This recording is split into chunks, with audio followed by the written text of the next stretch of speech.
Today's topic is free fall. So let me explain this with the help of an example. Suppose you are holding one stone in your hand. You have one stone in your hand. So as you remove your hand, the stone will fall down. Why it will fall down? Because you all know that because of this gravitational force of earth, that stone will going down. Okay? So as long as you were holding the stone, so you were giving some force against the gravitational pull. So as long as you were holding it, it was at the stationary position. Just you remove this, the stone will go down because the gravitational force which is acting towards the downward direction is acting on it. So when any object fall freely or fall due to the influence of gravitational force of earth is known as free fall. Okay, so free fall can occur two types. One, when you are throwing something upward direction, it is going against the gravitational force, but it is going up. Okay, so that is also free fall, but the direction will be negative. The direction is just opposite to the direction of the force applied, gravitational force applied by the earth. So, according to Newton's Newton formula, we have three Newton formula already. We know that we have already studied in class 9th standard. What are they? V is equal to U plus AT, isn't it? According to Newton, when anything is falling freely, that is when anything is under the influence of free fall, their initial velocity, that is U, must be 0. Okay, and also the acceleration. Acceleration means acceleration should be G. Why? Because it is under the influence of gravitational force. So anything whose direction is vertical, either downward or upward. So acceleration due to gravity is occurring during the free fall. So the value must be equal to G. So according to Newton, during the free fall, U should be 0 and A should be G. So if we put U is equal to 0 and instead of A, if I put G, then the formula will be like this because of free fall. This is the free fall formula.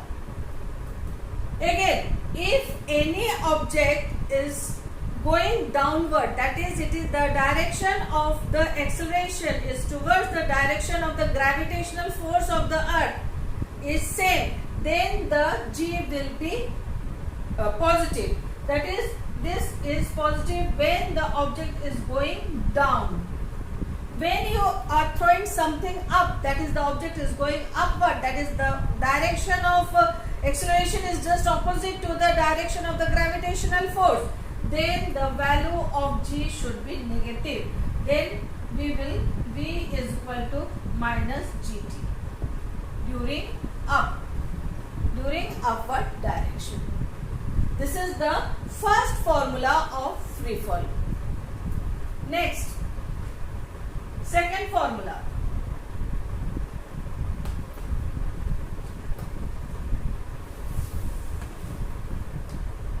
Second formula is AS is equal to UT plus half AT square. Okay, where S is the distance, U is the initial velocity, T is the time, as you all know, half acceleration time. Just now I told during the free fall U must be 0 into T plus half GT square. Instead of A, I have put G. So 0 multiplied by T, that is 0. So the value will be half GT square. So this is the second formula. S is equal to half GT square. In case of the object when it is going downward, but if the object is going upward, then the value of g will be negative. So the formula will be half gt square when it is going up. Clear? Any doubt? If you find any doubt, you just write in the comment. I will clear it out. Third formula for free fall.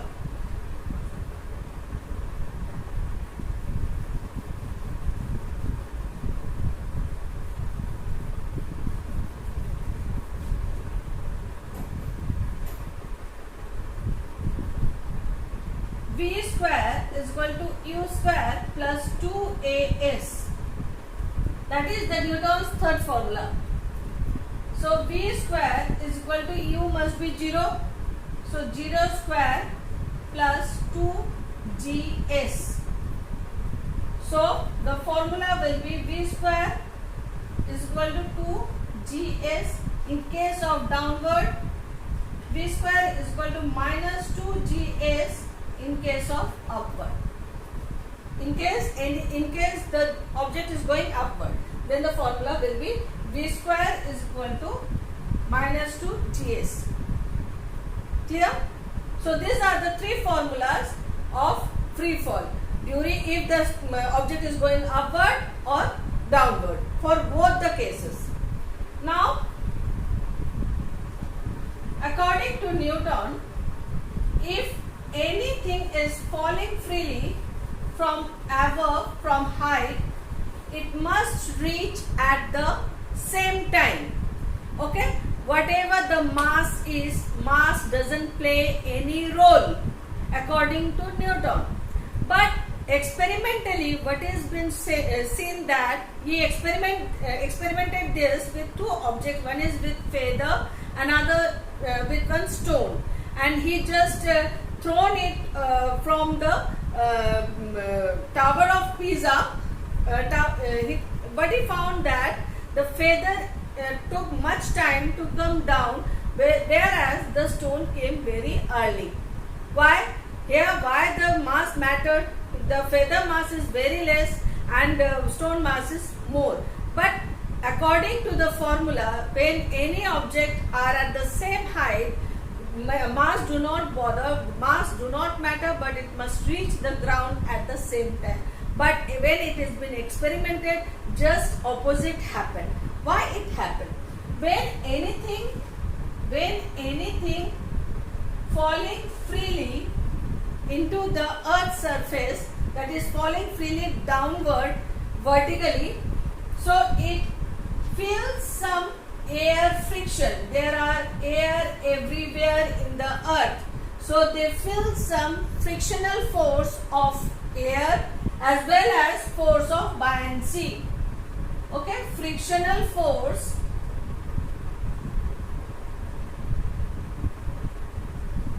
plus buoyancy, force of buoyancy. This both the force is felt by this object. Okay, so if the mass is less, the force of friction and the buoyancy force is more. So it takes little bit larger time to reach the ground, and if the mass is more, the frictional force and the buoyancy force will be lesser. So it will reach the ground at no time, at lesser time than the lighter one. But free fall can happen if the same thing, if he did the same experiment in the vacuum with same feather, with same stone, what he found, both the object reached the ground at the same time. There the formulation worked. Okay, so in the vacuum there is no air, in the vacuum there is no frictional force, in the vacuum there is no buoyancy force, so the mass no matter there. Okay, there is no matter of mass there, so whatever the mass difference is there doesn't matter, both the object reaches the ground at the same time. Okay, so this is the theory of free fall. If you find any doubt regarding the free fall, any formulation doubt, you just write in the comment box. Next topic is gravitational potential energy. We have already read in standard 9 the formula of potential energy is mgh. So PE, that is potential energy, is equal to mgh, where m is the mass of object, g is the acceleration due to gravity whose value is constant 9.8, and h is the height. Okay. So what is the effect of height with in the potential energy? If you keep anything in the ground, so height will be 0. So suppose this is the ground. If you have kept anything in the ground, that is there is no height, at that case the height will be 0. So then the potential energy will also be 0. Okay. So again, if you increase the height, if the height is increased, the potential energy also increases, because potential energy is directly proportional to the height. But what will be the effect of the value of g? The g decreases, the value of g decreases, as I have already told in the earlier lecture. The value of g decreases due to the increase of the height, because the gravitational force becomes lesser. If you go up and in the several height, the gravitational force decrease. The gravitational force with which the earth is attracting any object decreases because of the distance from the ground. So the value of g decreases at some level. The value of g becomes 0. Okay. So when the highest distance, that is the highest distance.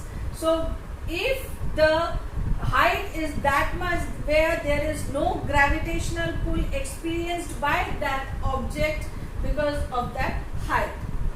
So after that, if you furthermore increase the height of that object, then the value of g will be negative, and this is the result. The value of potential energy will also be negative.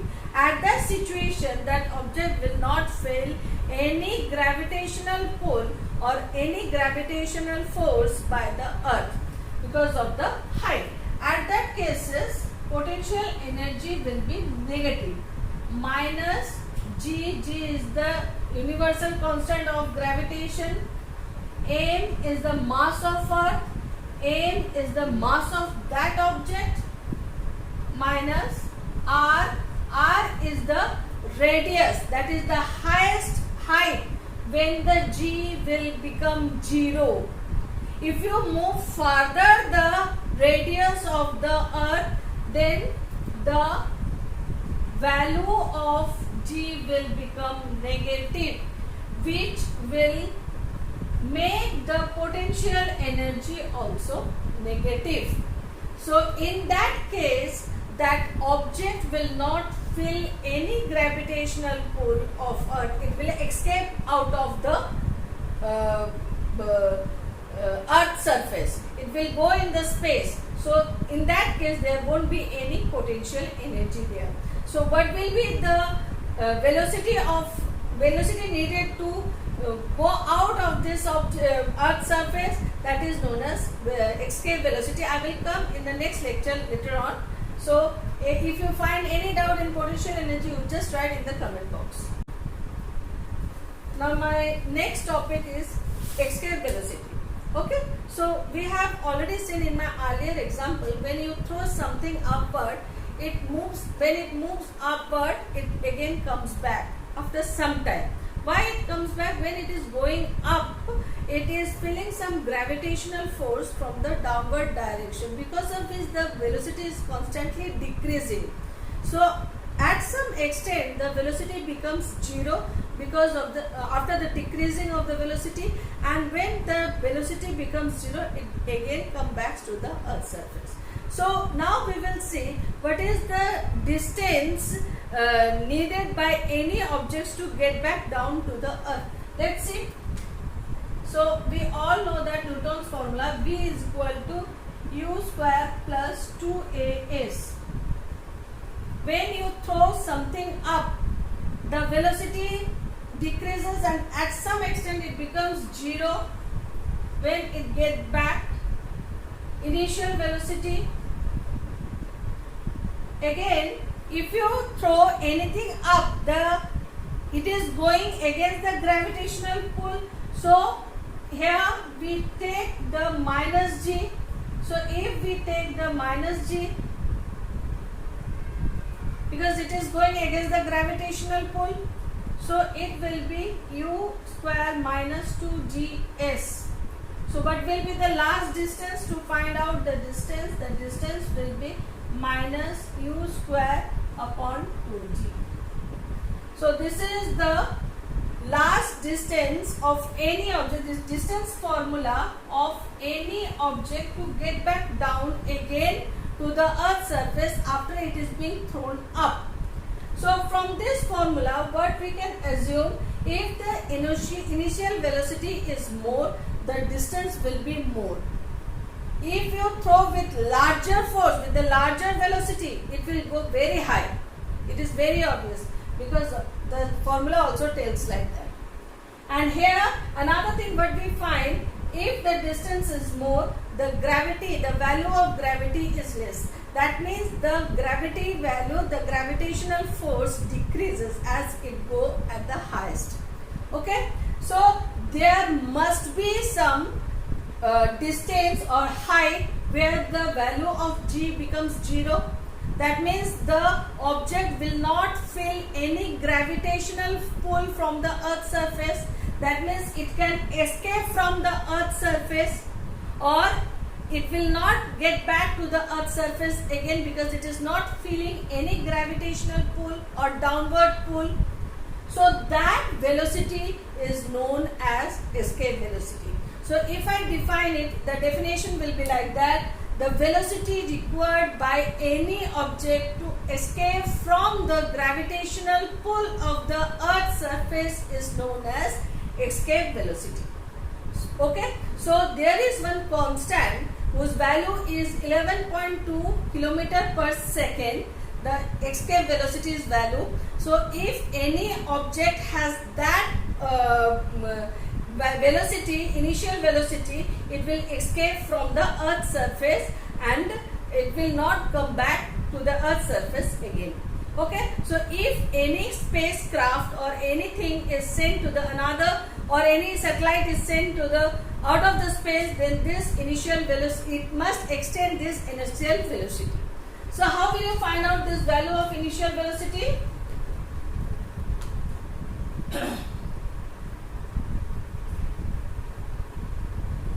Initial velocity or the escape velocity, the value of escape velocity. Value of escape velocity.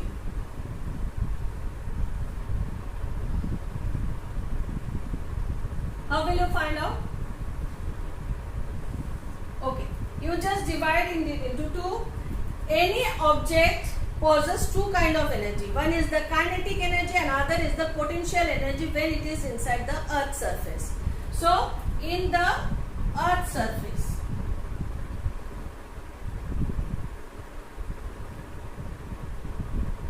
and another one is at the infinity. At infinity means at the height, very high, infinity distance. What will be the energy of that object? So when it is inside the earth's surface, its energy will be Ke plus Pe. That is the total energy. So what is Ke? Half mv square plus what is Pe? We have already calculated Gm upon R. Okay, that is the Pm. Sorry, Pe. We have earlier calculated the potential energy. So at infinity, what is the value of kinetic energy? There won't be any kinetic energy at the infinity distance. There won't be any potential energy at the infinity distance. So total energy will be 0. E plus Pe will be totally 0. Okay. So we all know that you take it, the energy as E1, you take it this energy as E2. According to the formulation,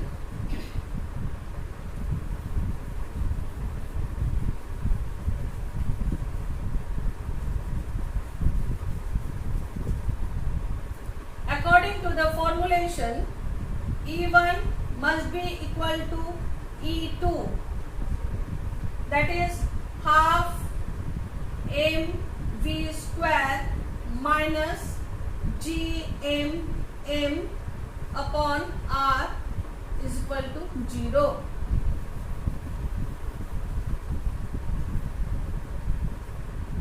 So this velocity is nothing but the escape velocity, so just symbolize like this. So we are finding out the escape velocity, value of escape velocity. So we will keep it in the left hand side and we will move all the thing into the right hand side. So what will be the formulation? G M 2 will come here, M R. Clear?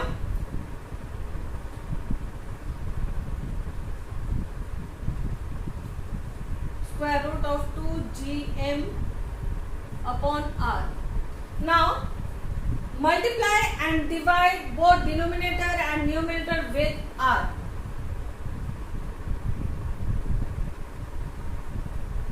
Multiply and divide by r. Both denominator and numerator by r. What will you find? Square root 2gm r upon r square. We all know that gm r square is nothing but the small g. So square root of 2g r, where g is the acceleration due to gravity, which is constant, whose value is 9.8, and r is the radius of the earth.